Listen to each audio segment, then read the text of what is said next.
जो मलेरिया है वो Plasmodium vivax, Plasmodium oval, Plasmodium malaria और प्लाज्मोडियम फैल्सिपेरम नामक पैरासाइट से होता है। ये मच्छर के काटने से होते हैं। यदि कोई इन्फेक्टेड आदमी है उसको मच्छर काटेगा और यही वही मच्छर यदि किसी नॉन इन्फेक्टेड आदमी को काट ले तो ऐसे में मलेरिया होता है। यदि ध्यान ना दिया जाता है तो कुछ लोगों में सेरेब्रल मलेरिया होता है जो कि जानलेवा साबित होता है। लाइव हिंदुस्तान के सभी दर्शकों को मेरा नमस्कार। मेरा नाम डॉक्टर अमरेंद्र कुमार झा है और मैं कंसल्टेंट फिजिशियन इंटेंसिविस्ट हूँ। आजकल जो बुखार के मुख्य कारण हैं उनमें है viral fever, dengue, malaria, chikungunya और upper respiratory tract infection. Malaria के बारे में बात करना बहुत ज़रूरी है क्योंकि ये जो एक बार यदि किसी मरीज़ को हो जाता है तो ये जानलेवा भी है और यदि इसकी टाइमिंग मतलब ट्रीटमेंट की टाइमिंग यदि बहुत जल्दी शुरू कर दी जाए तो इसमें कोई कॉम्प्लिकेशंस खास होते नहीं हैं। जो मलेरिया है वो Plasmodium vivax, Plasmodium oval, Plasmodium malaria और प्लाज्मोडियम फैल्सिपेरम नामक पैरासाइट से होता है। ये मच्छर के काटने से होते हैं। यदि कोई इन्फेक्टेड आदमी है उसको मच्छर काटेगा और यही वही मच्छर यदि किसी नॉन इन्फेक्टेड आदमी को काट ले तो ऐसे में मलेरिया होता है। मलेरिया जब बच्चे बर्थ ले रहा होता है तो ऐसे में टाइम में भी यदि माँ को मलेरिया है तो उस टाइम में से भी बच्चे को मलेरिया हो सकता है। साथ में ब्लड ट्रांसफ्यूजन के दौरान भी मलेरिया हो सकता है। जनरली क्या है कि मलेरिया बहुत सारे स्थान इंडिया में ऐसे हैं जिसमें कि एंडेमिक में है, मतलब वहाँ काफ़ी साल के पूरे साल भर कुछ लोगों में मलेरिया होता ही है। तो कुछ एरियाज़ हैं वो एंडेमिक हैं। तो ऐसे एरियाज़ में जब भी हम कभी जाते हैं तो हमें जो मलेरिया की जो दवाइयाँ हैं क्लोरोक्विन वो कम से कम 3-4 दिन प्रिवेंटिव ही खा लेना चाहिए क्योंकि जिससे कि वो मलेरिया ना हो। अब देखते हैं कि उसका सिम्टम्स क्या है। मलेरिया में फ़ीवर बहुत तेज़ आता है, कपकपाहट होता है, साथ में शरीर में बदन में दर्द होता है और क्योंकि जो मलेरियल पैरासाइट है आरबीसी पे इफ़ेक्ट करते हैं तो ऐसे में जो आरबीसी है ब्रेक डाउन बहुत हो जाता है। तो ऐसे में एक तो एनीमिया होता है और साथ में क्योंकि आरबीसी बहुत ब्रेक डाउन होता है तो वहाँ जो हमारे शरीर के अंदर जो स्प्लीन है वहाँ पर जाकर ये टूटे हुए आरबीसी जमा होते हैं और स्प्लीन का साइज़ बहुत बढ़ जाता है।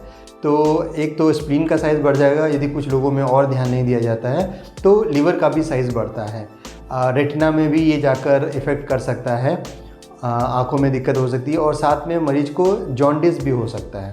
तो जो मेन सिम्टम्स मैंने बताया, बुखार, चिल्स आएंगे, साथ में बदन दर्द होगा और कुछ लोगों में जॉन्डिस की भी शिकायत हो सकती है और कुछ लोगों में यदि पेट पर हाथ फैला जाए तो देखा जाता है कि उनमें स्प्लीन भी एनलार्ज होता है।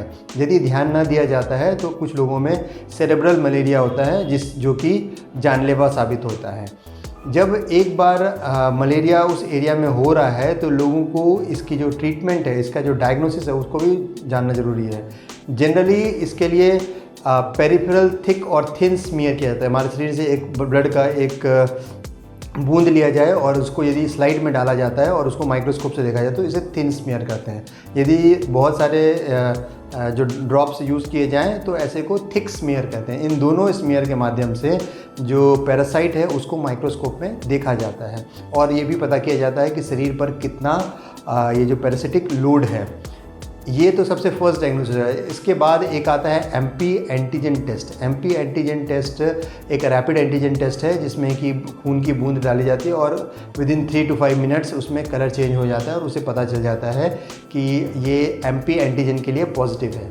तो ये जो 2 टेस्ट मैंने बताए ये बहुत इंपॉर्टेंट हैं मलेरिया के डायग्नोसिस के लिए।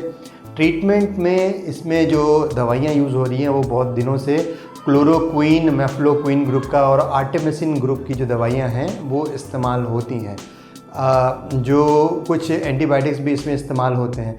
जनरली जो प्लाज्मोडियम वाइवेक्स मलेरिया ओवेल जो है ये थोड़ा कम कॉम्प्लिकेशंस करते हैं, लेकिन जो फैल्सिपेरम है इसमें ज़्यादा नुकसान होने की संभावनाएं रहती हैं।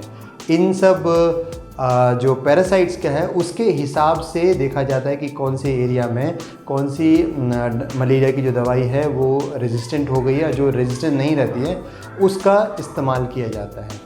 एक बार यदि जल्दी में डायग्नोसिस हो गया और उसकी इमीडिएट ट्रीटमेंट करा दी जाती है तो मलेरिया जानलेवा नहीं होता है। तो मैंने जो बताया अभी, जितने साइंस, सिम्टम्स और डायग्नोसिस और ट्रीटमेंट, लोगों को थोड़ा इनके बारे में जानना ज़रूरी है, जिससे कि वो खुद को मलेरिया से बचा सके। धन्यवाद।